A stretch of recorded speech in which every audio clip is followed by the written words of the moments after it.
Welcome back, guys, to the Football Biz podcast. As always, I'm Grayson Mortimer, and Hunter's actually back today. So he is Hunter Boyven, as always, and let's get right into it. So a lot has happened in the past few days. We did an episode on the 24th. I brought in a guest, Mitch Piotr, and we talked about a lot. But yeah, we're back again, and the first big transfer that we're going to talk about today is Alan St. Maximin going to Saudi Arabia, joining for around 25-30 million pounds. Good transfer for Saudi, but ASM's only 26. Not really sure how I feel about this one. Yeah, to be honest, I feel like he's missing out on a good project at Newcastle. Whether or not he was going to be deeply involved with that, with the influx of money that they now have, I'm not sure. But I feel like a passion project like that clearly is going somewhere, and has already went somewhere without that the full financial backing being used last year, making top four. I do think this one is definitely happening a little way too early in his career. Like you said, only 26. Good for Saudi for sure, but I think this is a dead move, to be honest. Um, you could be in the prime of your career soon, but you're choosing to play in the Saudi League, which, after reviewing it, the few teams that have gotten a lot of players, they only have like four or so max. So it's four-star players being surrounded by players many people have never heard of. So it's getting there, but right now I'm not. I don't think it's worth it. Yeah, those four teams are all backed by the Saudi government, so they basically have unlimited funding. But yeah, I don't think that St. Maximin's doing the right move in his career right now. I think he would have been in the plans for Newcastle at least as a role player. Which honestly, if I was him, I would have rather been a role player at Newcastle than a star in Saudi. But hey, he's filling his pockets. He'll make a lot of money over there. It's a shame because the guy who's probably going to be playing in place of him at Newcastle will be Anthony Gordon, and he's not very good. So yeah, I'm gonna give this move a solid like 3. I don't think it's good at all for him, and I just think that he's just wasting away. I mean, at least they now have the money to replace him if necessary. If they don't see that Gordon is the guy to start up there, which I don't think he is. Yeah, I don't think he is either, and yeah, I think it's all I really need to say for that one. The next one is the fact that this hasn't been confirmed yet. It's basically in the works. The player has agreed a deal, but it's Manchester United being in the lead to sign Rasmus Højlund from Atalanta. He's agreed to terms with United. PSG are also kind of sniffing around, but in the end of the day, I do think he's going to go to Man U. The improved bid is 60 million euros. So I think if Man U get this one done, it'll be a good deal. I think they're holding out because for some reason they think they have a chance at signing Harry Kane. They are one of three teams who are in the running, along with PSG and Bayern. But it's at the stage where it's Bayern or nothing. Um, they've kind of been saying it themselves. Levy does not want to sell to a Premier League club, so I mean, even if it's not a direct rival, it's not going to happen for them. PSG have a better chance of signing him than Man U does, so I think Man U should focus on Højlund. He's obviously nowhere near Harry Kane, but they do need someone up there as a target man, and he's a young player. I think it would be a pretty decent move. I don't like how people are already saying this is going to be a rivalry between him and Holland, and it's not even close in any way, shape, or form, just because of the nationality similarities. But it would be a decent move if it happened. Um, yeah, that's what I have to say. Yeah, the name comparison between him and Holland is ridiculous. It's you're comparing a guy who scored 20 plus goals consistently in every league he's been in, and then goes to the Prem and breaks the record, to a guy who is a good player, yes, on Atalanta. And no offense to Atalanta, I do have a very big respect for that team, as I was in their away section one time. They're a good club. They're not Dortmund, and they're not Man United. Like, no offense to them again, and no offense to my friends that support them, but they're a selling club. My friend even said that they're a selling club. I mean, they sold Romero recently, they sold Robin Gosens, and now they're probably going to be selling Hoyland. Atalanta's a great club. I mean, they've got a good coach in Gasparini, but they're a seller club. That's what they are. I do think that Hoyland will go to Man U and he will be their starting striker, but yeah, if he gets 15 goals in his debut season, that's a pretty good season. I mean, that you can't really ask for much more than that. Holland scored 36. And outside of Rory Jennings, everyone knew Holland was going to be a success. So, yeah, I don't like the comparison at all because their names are kind of similar, and one's from Denmark, one's from Norway. But yeah, if that move happens, I'll probably give it about an 8. I think that's the way to go for that one. He's a good player. But yeah, moving on to the next one. Samuel Chukwueze has gone to AC Milan from, I believe, Villarreal.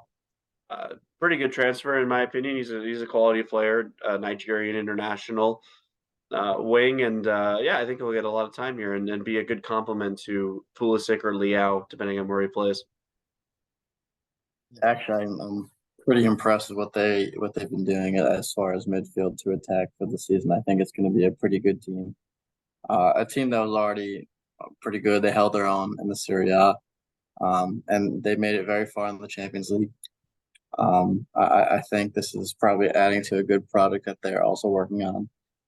With the removal of Maldini, I'm not sure again what the feeling is back in the dressing room. But it seems like at the very least the players are in good terms with each other after playing those couple friendlies with each other. It seems like a team that's fluid and may have some success in the league, and I think this is also just a good move in general. For sure. I do think that the removal of Maldini was terrible. I don't really have any other way of putting it. I mean, you're removing the best player of his generation and arguably the best player to ever grace your badge. I mean, he was in a sporting role and he was doing a pretty good job at it too. It's not like he was, failing horribly. I don't really get that. But on the flip side, obviously they sold Tonali. That move hurts a lot, but they have made a couple good moves. I do think Pulisic to Milan was a fantastic move, and I think that Chukwueze is also going to be a good signing.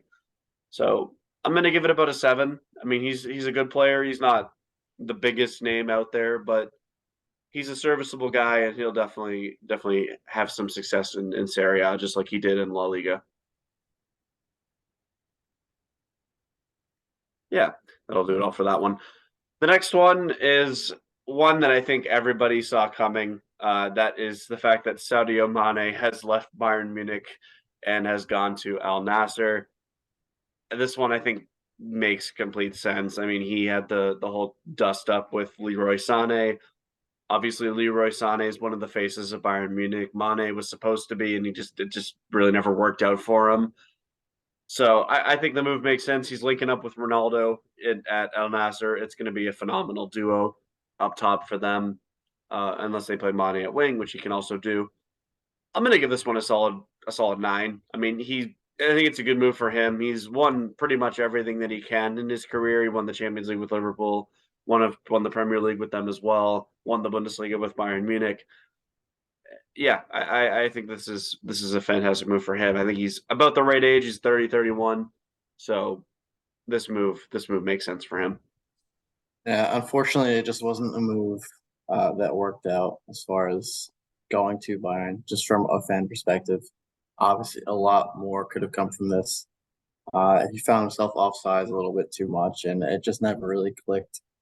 And then, of course, yeah, having physical fights and altercations with your teammates is definitely not something you want to do, especially mid game. Um, it really never properly simmered down after that. Um, And to come from him, I know we talked about this when it happened. It was still so surprising. But yeah, with Sane being a staple member of the club, re-signing, and then he's just going to be there for a while, and he has that starting position. If you had to choose sides, that's whose side you're going to choose as far as who you're going to want to keep there. Plus, at the very end of the day, uh, you want to build some funds to hopefully get Harry Kane soon. So it wasn't much, but it's a decent amount, and any amount helps. And for his sake, like you said, he did already win everything as far as European trophies. So this is at his age probably the best move for him, especially if the club that you're currently at, despite being a big club, it's just not working out. Agreed. And I think that he's just in that type of void right now where it's just it didn't work out for him, and a move was definitely the best thing for him. Yeah, but that's all we really need to say about that one. The next one that we have is Edinson Cavani has gone to Boca Juniors on a free. He's going back closer to home, not completely home because he's from Uruguay, but Boca Juniors is a top two team in Argentina. Cavani is still a decent striker, despite being, I think at this point, he's 37. He's a great player. He's had a fantastic career, and I think this move will be good for him. Yeah, this club is known just to be like a really good club for South American players. Whether it's at the end of their career or not, it's definitely a good move. They always have the entertaining super classicos, and that's really a place for hardcore fans to watch. And I think for someone, a player of his caliber and a player of his mentality, really, in his career, we've seen just a super stoic mentality from him, and he always wants to win. And I think that despite Boca being far away from Europe and it's just not always at the center of attention, I think this is a great move for him towards the end of his career. Absolutely. And he still was decent for Valencia last year, but yeah, I think it was time for him to move on. And for his career, I'll give it a solid 9. I mean, he's a good player. Boca know what they're getting. Obviously, he's towards the tail end of his career, but this is a good move for him. So yeah, absolutely for Eddie Cavani on that front. Next move is not really a move yet. It's really just rumors, but Real Sociedad have placed a bid for Donny van de Beek, and he absolutely needs to leave Manchester United. If he goes to Real Sociedad, replaces David Silva. I mean, he's not the player David Silva was, but this would be a good move for him. He needs to get out of United at all costs. That team has wasted away his career so far, and he's still only 26, so he's got time, thankfully. But hopefully, yeah, he just needs to get away from United. Yeah, unfortunately, he was one of those star players who was supposed to be the next big thing after De Ligt and Frankie. And he really should have been. I don't think it's his fault at all. He found himself in just a really bad situation.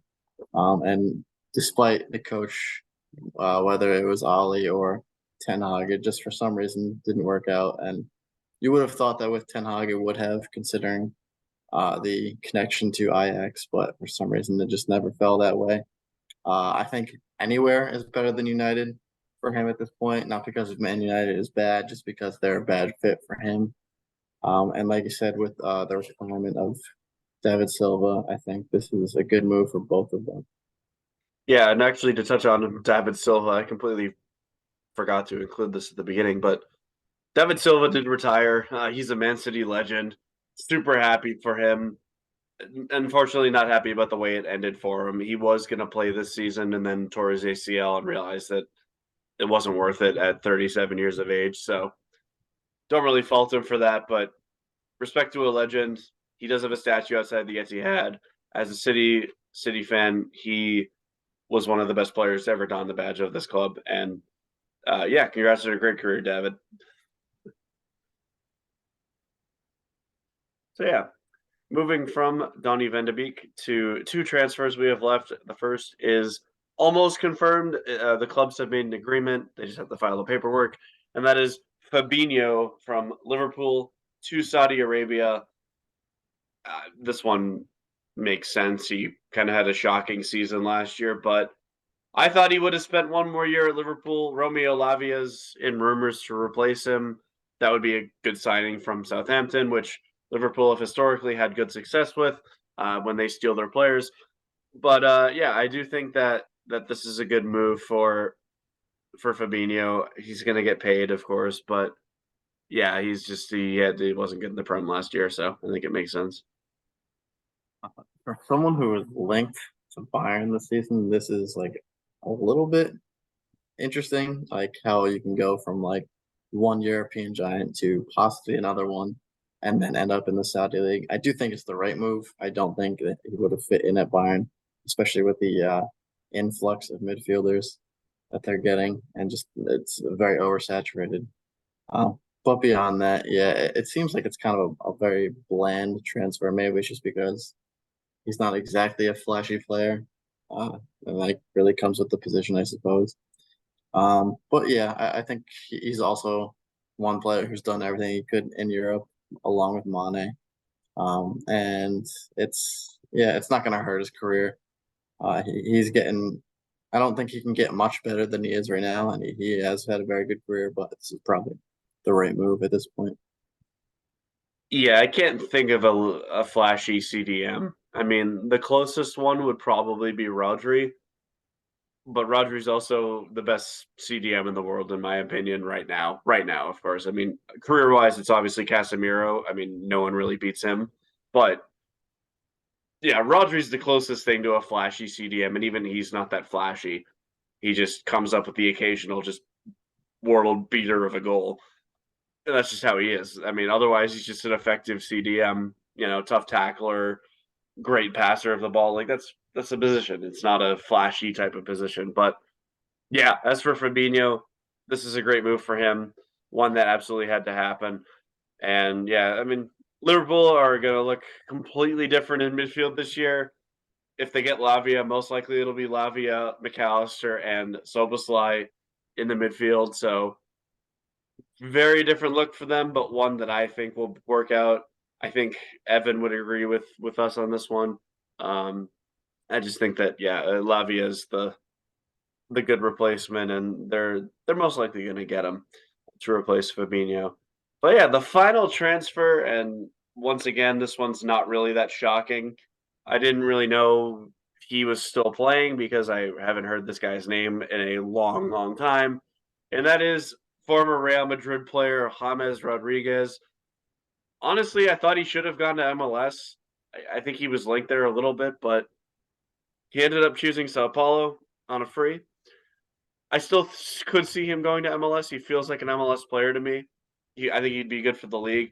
That guy could easily go to LA and just, apart from football, just become a fashion type of guy. Like he's a good looking dude. I mean, it's a good move to Sao Paulo though.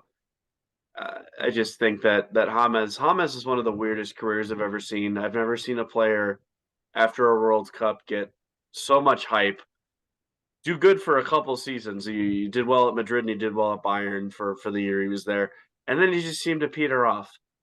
But that aside, he did go to Sao Paulo in Brazil. Brazil's a great league. It's arguably with Argentina the best league in South America. I think it's a good move for his career. Yeah, I don't much to add. It's been a while, like you said, since I heard his name.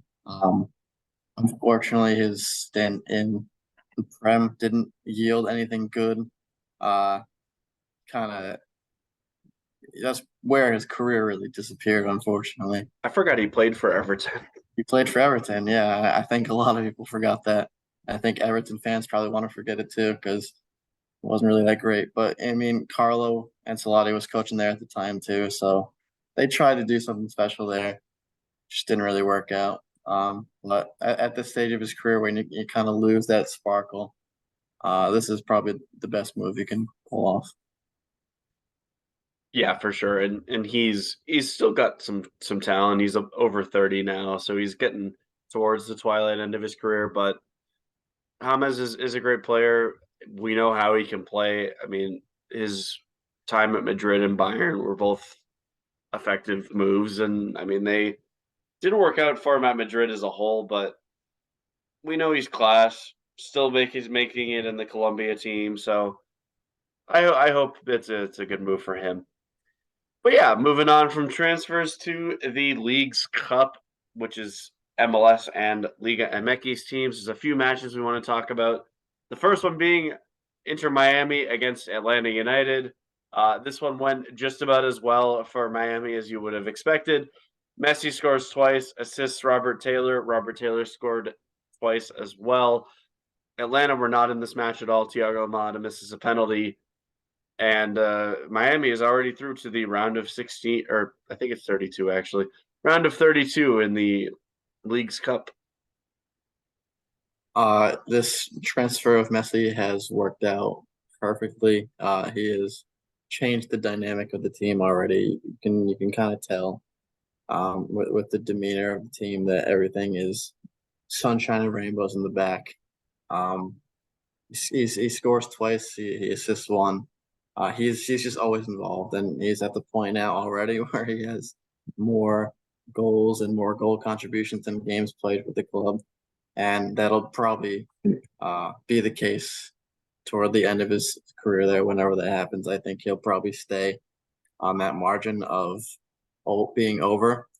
But even though that's kind of just nitpicking, regardless, I think that this will translate when it comes time for the league to resume. I don't know a team that can beat them right now as far as the leagues. I'm not someone who is super well versed in the realm of MLS, and at this point in time, I'm hoping to reach that point. But at this point in time, I think that they're probably the best team and for this league's cup. They are. What I will say is Miami was atrocious before Messi and Busquets came in.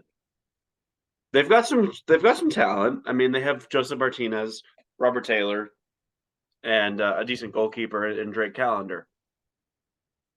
What I am going to say is for them to make the playoffs, their team was so bad. And then Tata Martino came in as well as manager. That's a big that I would argue that Tata Martino coming in is almost as big for that team as Lionel Messi is, because they went from Phil Neville, who couldn't coach a team of sandwiches, to do anything. Like, they went from him to a guy who's coached Argentina and Barcelona with Messi before. So they went from him too.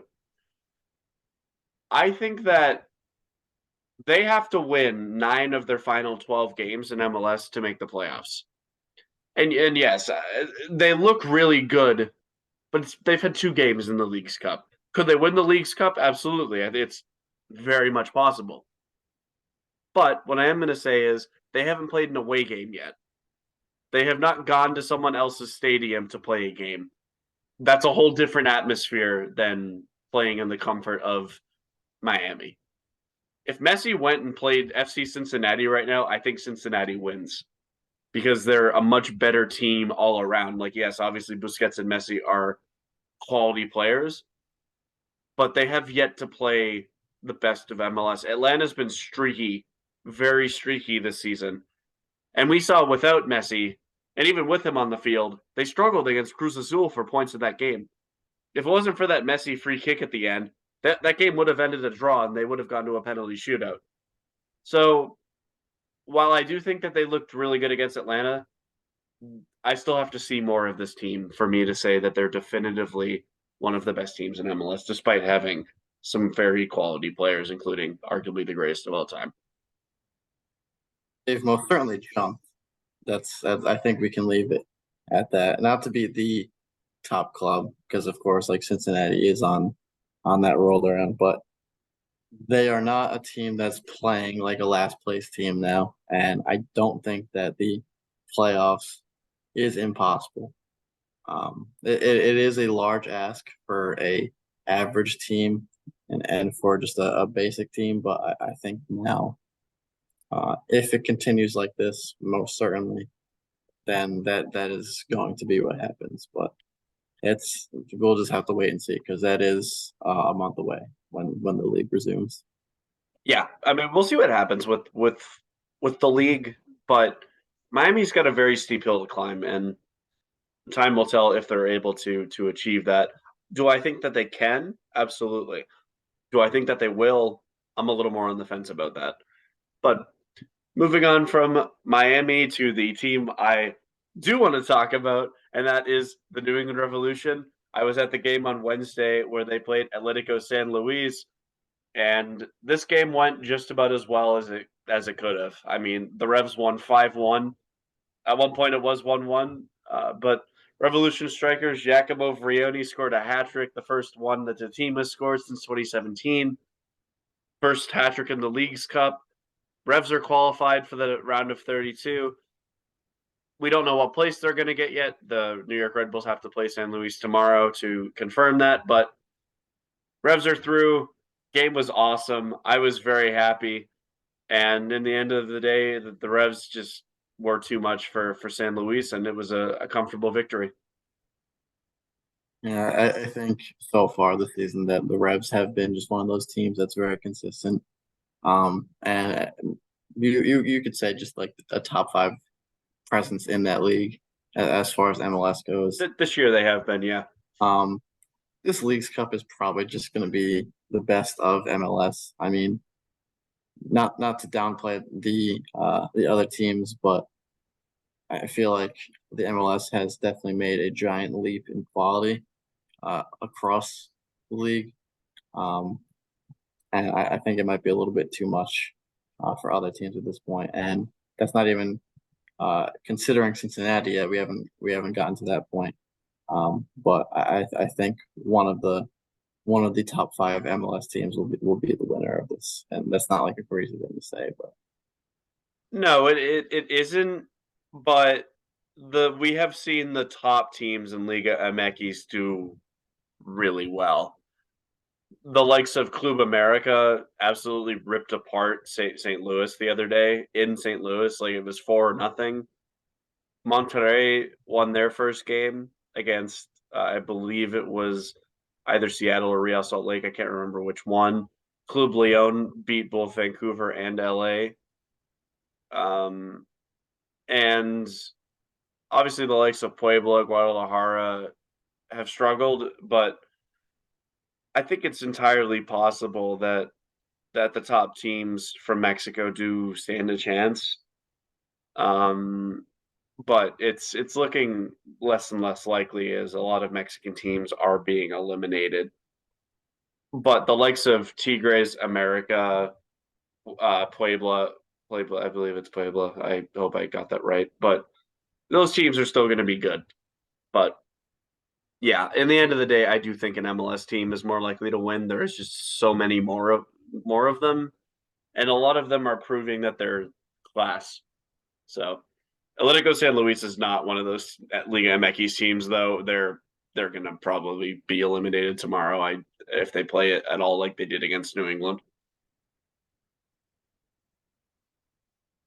So yeah, but yeah, moving on to the next game. The next game is a very strange thing, and the reason because of that is this game was played over 2 days, and that game is FC Cincinnati against Guadalajara. So Cincinnati was up 2-0 in about the 60th minute. Brandon Vasquez scores both goals, but then weather thunderstorms moved the rest of the game to the day after. So they played about 30 minutes in front of nobody for this game. It was literally like it felt like a COVID game. Like no one was there. Literally no one. There was not one fan in that stadium. Not even the supporters section. Brandon Vasquez scores a third one, so technically he got a hat trick in that game. I'll take that with a grain of salt. Vrioni's was much more legit because it was in one day. But they end up winning 3-1 against Guadalajara. Guadalajara is also one of those top Mexican teams, but since he just proved how good they were and got the job done. yeah, I think one of the moving a game to the next day is definitely a thing that happens in baseball all the time, and that's just very expected. You get double headers and whatnot. I don't think this is something that's natural for the soccer world. Typically, games can just be suspended or resumed like 30 minutes later, but it's not typically for weather. So something like this is kind of, like you said, this is definitely a weird game to witness. I don't think the result would have changed regardless. Like we've been saying, Cincinnati is just way too good at this point in their season. So maybe they just prove that even more so that they can do it in such a weird situation. Yeah, for sure. And since he has been consistently the best team in MLS this year, they look absolutely awesome. They couldn't beat New England though. New England managed to tie both games, but yeah, since he's been undoubtedly the best team in MLS this year, which is weird to say because that team used to be shambolic. Like when they first came into MLS, they were like Miami. I mean, they were terrible. They couldn't win a game. They took them forever to win a game, and they're finally getting it together. They have a few good USMNT players in Brandon Vasquez and Matt Miazga, and then they have some proven MLS quality like Luciano Acosta and goalkeeper Celentano is a good player. But yeah, there's a lot of good quality in Cincy, and then they've done well with their loans in center back. Mascara is a quality player in the back with Miazga. So there's a lot of quality in that team. Barreal was an all-star left back. I do think that Cincy is a team to look out for, and they have a very good chance at winning the League's Cup. But that'll do it for the League's Cup for us today. We're going to talk about the Women's World Cup, one final headline, and then call it a day. So the first Women's World Cup game I'd like to talk about is my home country of Canada. I'm wearing a Canadian shirt right now. They beat Ireland 2-1. Ireland took a 1-0 lead off an early Olympico from Katie McCabe. Honestly, a great goal. Not really much Kaylin Sheridan could do in goal, but Canada eventually storms back. Ireland scores an own goal, and then Adriana Leon scores the winner. Great touch and shot from her. Canada's still alive. Nigeria did beat Australia as well, so that group's wide open. Except Ireland, they are out. they're done. They're getting last. Canada's got to play Australia. Nigeria's got to play Ireland. So still not super comfy right now when it comes to this type of thing because Australia is still a good team even without Sam Kerr. But Canada did what they had to do against Ireland and got the job done in that game. The really unfortunate thing about this World Cup is the time zone.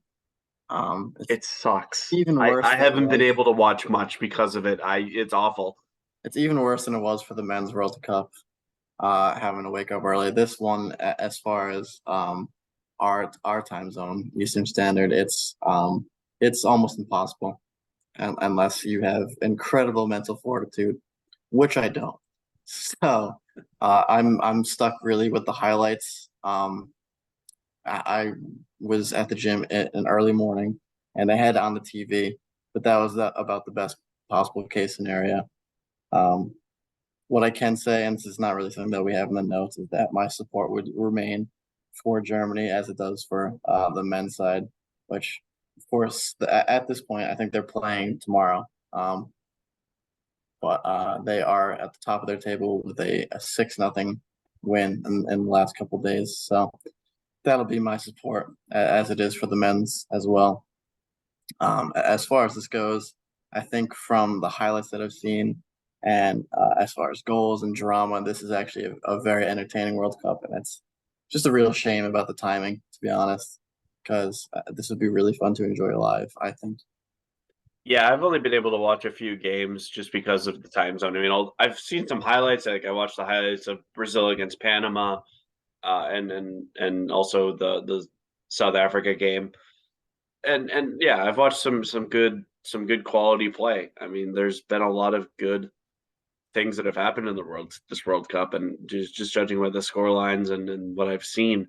But yeah, I mean, the games are played at like 2, 3, 4, 5 a.m.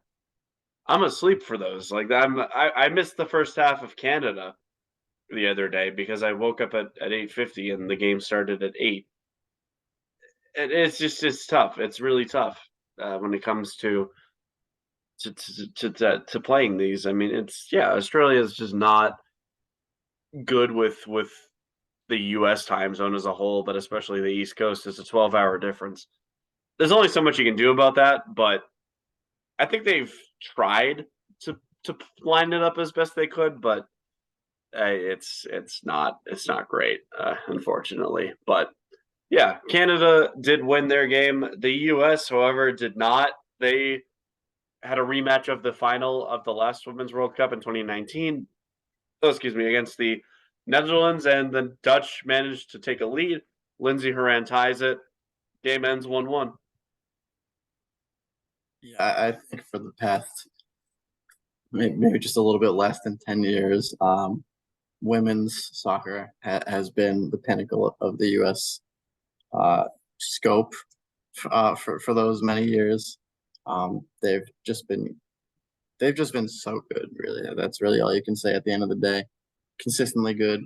They have the potential. Of course, they have to step it up a little bit. They have the potential to win a third in a row, as far as World Cups goes, and I think it's possible.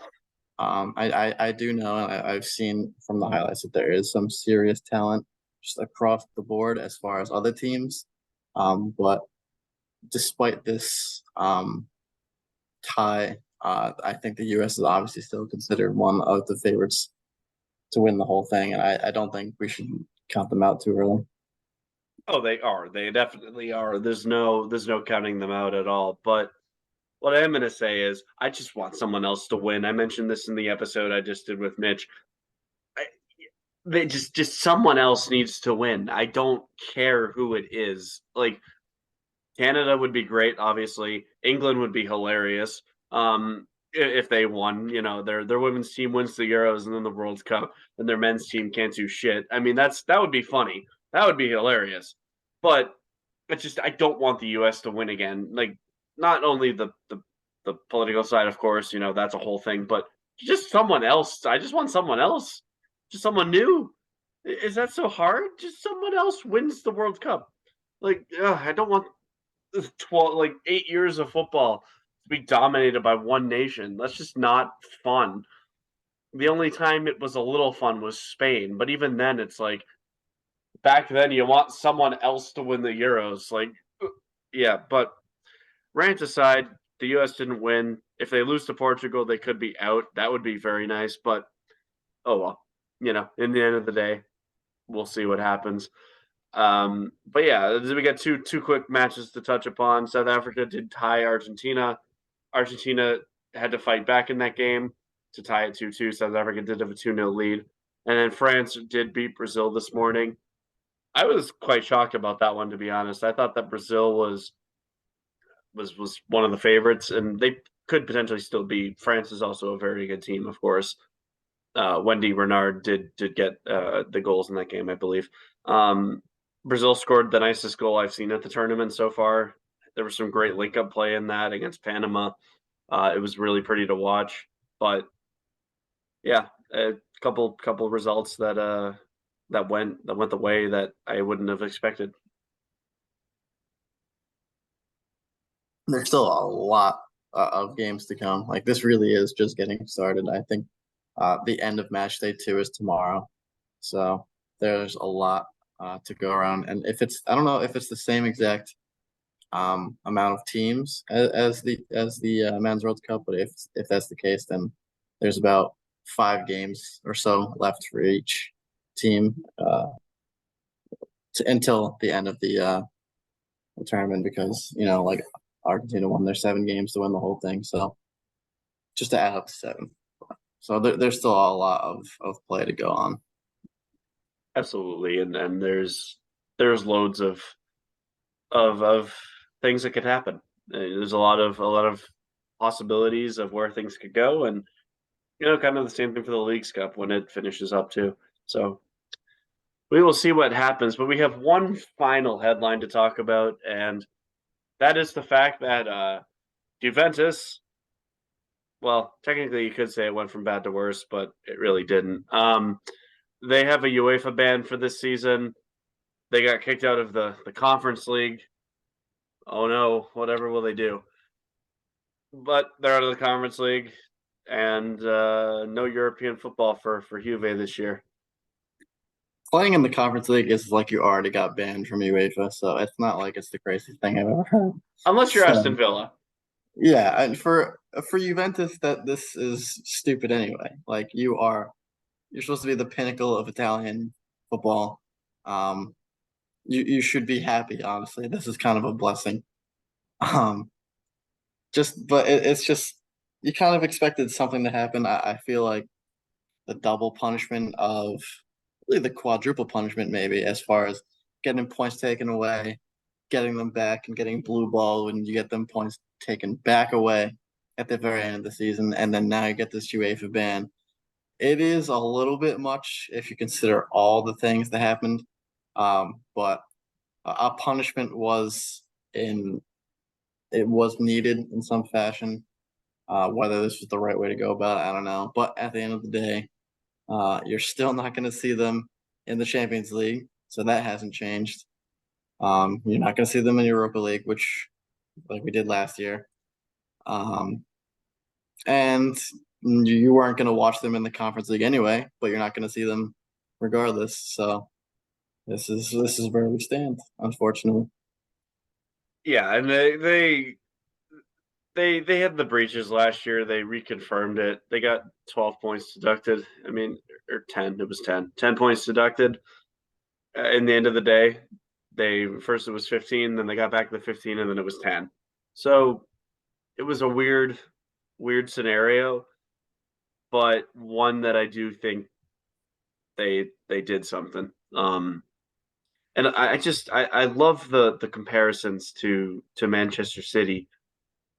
Juventus, what they did was way more obvious, in my opinion.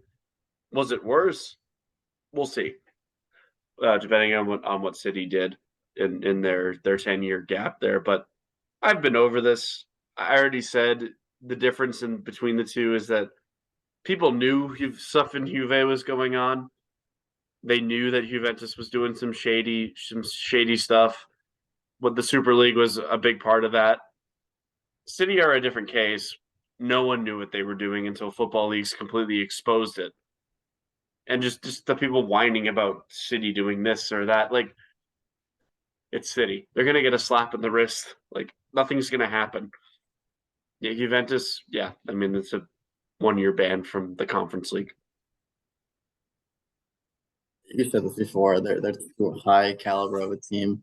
Unfortunately, you would kind of want justice to be the same for everyone, but like you said many episodes ago, they're just way too high caliber to get anything worse than a slap on the wrist, like you said. Whether it's bad enough to deserve more or not, we don't know yet, and I'd rather not discuss that until we find out. I mean, it probably is. I'm gonna be completely honest. Even as a City fan, it probably is. It's 100+ breaches. Like they did something. They definitely did something. But it's the fact that no one noticed it. Like, well, if it was that bad, like Chelsea or Juventus was, someone would have picked it up. Someone would have absolutely picked it up on the finances. No one did. So it's that's where the difference comes into play for me is they've caught other teams doing this stuff. They didn't catch City. UEFA didn't. The Premier League didn't. FIFA didn't. No one did. So we'll see what the verdict there is. But just the people in the Instagram comment sections whining about the whole situation, it's just funny to me. It's like you got to have an object reality when it comes to these things, and whether it be the ban or just wishing poorly on a different club, you got to be realistic. You always have to be realistic. And the reality is there's an investigation, and we have yet to find out the results. But yeah, that will do it from us this week. We went through some transfers, ASM, Manu for Hoyland, as well as Chukwueze and others. We talked about the Leagues Cup and Lionel Messi. Miami looking really good right now, but I still wouldn't say that they're perfect. We talked about the Women's World Cup, Canada beating Ireland, the USA drawing the Netherlands, France beating Brazil, as well as some other games in that front, as well as the fact that I hope someone else just wins the tournament, even if it's not Canada. Then we ended up with the Juventus ban, as well as the fact that City are just unceremoniously looped into it. But yeah, that will do it from us this week. As always, I am Grayson Mortimer. Hunter Boyman. And we will see you next time.